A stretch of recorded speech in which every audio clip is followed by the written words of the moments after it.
I won't talk too much about us now. We're a collaborative of architects. We're based in Dublin and a few other European cities, and we've set up to try and drive on the cohousing and community land trust movement in Ireland and overcome some of the roadblocks that cohousing groups are facing in Ireland at the moment. So when I talk about cohousing in different places in Ireland, I start with Limerick a lot actually, because I'm actually from Carlavin across the city, and I talk about where I grew up there. Just in 2 slides on, I think, yeah. So this is the street I'm from in Carlavin. I hope I'm late arriving. I hope I'm not repeating what other people have said about cohousing, by the way. But just to get at why we're interested in this and why we're trying to push this movement. The house I grew up in, it's built in the 1970s. It's on this avenue. It's a cul-de-sac. Really simple houses when they were built in 1970. Just the next slide there, go. So this is sorry for the really crude drawings, but that's really basic semi-detached house. You probably all know this. A lot of you know this area or similar types of houses. What's great about this is it was really affordable. It was built really simply and cheaply at the beginning. It made housing accessible for a lot of people. Sorry, just go back one. This garage is actually something that I see less and less of in new housing developments now, and it's actually a big loss, because what that allowed people to do was to expand and adapt their homes to suit their families and suit the type of household that they had. So you see the bottom is how every house on that avenue of 16 houses has changed in a different way and modified their house to suit different sizes of families and elderly people, and even some have converted the garage for rental or whatever. And what that's allowed people to do is to stay in the same neighbourhood over time, and most of the residents who were there 20 years ago, and they've stayed in the same place and formed a really strong community. So and that just shows how the different uses that all people have made of their houses. This cul-de-sac also allowed, it calms the traffic. So in terms of the primary characteristics of co-housing for us is self-organised design. So the residents have impact, have participation in the design of the project, that there's some form of common space and some form of common amenities. What this street offers to the people who are living on that avenue was a calm space where the children could play. We would have barbecues in the summer out on that avenue. It was a really good shared community space. They also, in about 1987, there was a community centre developed here, which provided a library, playing pitch, and some other community meeting spaces. You see in the next slide. It's quite cheaply built. It's a simple building, but it's actually, I've never actually seen another building like it. It's quite unique, and it's a kind of a landmark for Carlavin, even if it's a very simple building. So this for me, I've never lived in a co-housing project, even though we visited a lot of them in Germany and other places. I was trying to think about why I'm so confident, or why we're into this idea, and it's because where I grew up actually has a lot of the characteristics of co-housing. The problem with Carlavin and a lot of Irish housing is it's low density. It's not sustainable to keep building low density rings of housing around our cities and keep spreading out and eating up the countryside. So we have to look at ways to achieve the same characteristics in cities and towns and urban environments. And as Rosie said, people are very reluctant in Ireland from certain demographics and certain ages to move into the city centre. Everyone once they have a family, they want to get out to the suburbs for various reasons. So just the next one there. And sorry, that's just, I didn't have an image of Carlavin, but that's what the barbecues are like on the street. So this is street feast in Dublin. So the next one there. So the benefits of co-housing, you're probably all aware. I'm used to talking to people who don't know anything about co-housing. Sharing and collaboration, as you form a group and you develop the project together, you get to know each other. Your sense of community is there even before you move in, and you get to work together. You solve problems together. You have more efficient use of resources. People often, and especially in urban environments, of co-housing, share a lot of things that don't need to be repeated. So simple things like laundry facilities or garden facilities, or there's often a shared guest apartment for visitors. And the big thing for us as architects as well is that the user is involved in the design of their homes. A big problem for us in Ireland as well is that most people are purchasing a product from the market. It's been designed by somebody who's, for the most part, it's either a state or a kind of commercial developer, and their concern is primarily return on investment.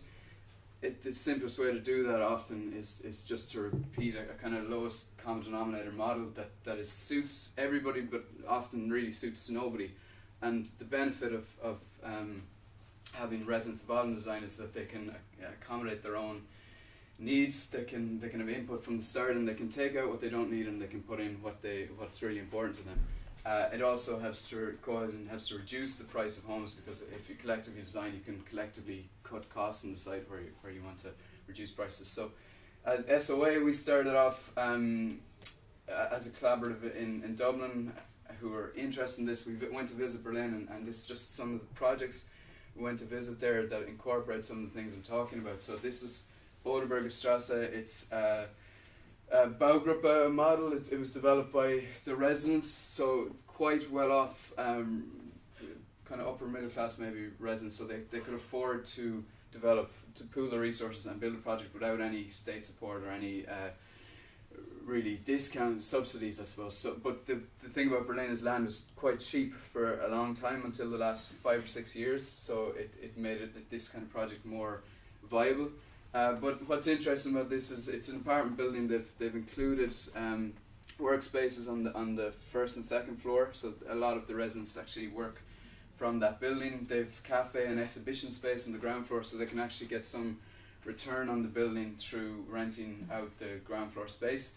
And they have adaptable apartments. They have this 80-40 mix, 120 square meter apartments, 80-40, so they can actually separate one part of their apartments to rent out to somebody. If say it's a family and the kids move out, they can then offer part of that to someone to come in and rent, or an older person can move in, or basically housing sizes can fluctuate, and it allows people to stay in the same place and not have to move on once their family gets too big. That's just an image of the workspace. So the next one, so this is another interesting project, Lausterstrasse in Berlin. What's particularly interesting about this, this is the existing building. There's a small plot of land in the corner, and this cooperative offered to get a reduced price on the land in order to develop this new apartment project. They offered to subsidise a refurbishment or a retrofit of some of the existing apartments, and they've managed to join all of it into quite an interesting space with shared. There's a shared guest apartment on the roof. There's a shared roof terrace. There's quite a strong community there, and we spoke to the couple who live in the top apartment here, and they're just the way that they describe how they live, the relationship they have with their neighbours, and how they all help each other out. It's a multi-generational project. It's really inspiring. The next project is, then we went to see a lot of places over there, but this is the most ambitious by far. This is a project called Sprayfeld. It was built on the banks of the Spray on a site that was earmarked for commercial office development. There was a campaign for about 5 years to get this site adjusted to housing and zoned for housing, and specifically for co-housing. So they've managed, as part of their bid to develop this into an apartment scheme, they offered to keep the ground floor of the land by the river open as a public amenity and as a park for the city. They have built the apartments. It's 60 apartments. It's a very big project, 140 residents. Built quite cheaply initially, but the benefit of that many people being involved in the co-housing project is that they can share a lot of resources. The whole ground floor of these 3 apartment blocks is shared public resources. You can see that's a big common room where they can seat 60 or 70 people, where they often have shared meetings or dinners and things like that together. There's a workshop there, so even though the apartments were fitted out very simply, there's a timber workshop there where people can actually do some of the finishing work themselves and work on other projects together. And the next one. and that just shows that they also experiment a little bit with the types of apartments. People, when we talk about co-housing in Ireland, people often have a kind of misconception that means everybody has to share space and has to live together and get on together, and we're really having to emphasise that the majority of projects we've looked at, people have their own private apartments, and they share some aspects of the community space. Here they've experimented a little bit further in some places, so they have these cluster apartments where people live in rooms and they share a large kitchen, and they have an ensuite, a bedroom. That's the extreme version, and then the majority private apartments as well. So sorry, I might be I've squeezed a lot in here for time, but just I'll move on through all of those projects. What is a big issue so we're working with some groups in Ireland who are trying to get projects off the ground. Land and finance is obviously the roadblock for everybody. That's why we're pushing the community land trust idea as well. I think Sarah spoke a little bit about it before, and maybe there was other talk about it already. The benefit of community land trust is it removes the cost of land from the site, and it keeps the land in perpetuity in the community and affordable. Is that time? Sorry. So I'll just speed through all of them to get to what SOA are doing. So the other thing is that I'm just talking about there is the top down and bottom up. So the co-housing in the UK is coming from a few kind of activist groups from low down and from just individual projects, and it's also coming now from top down from the state is starting to enable it in Berlin.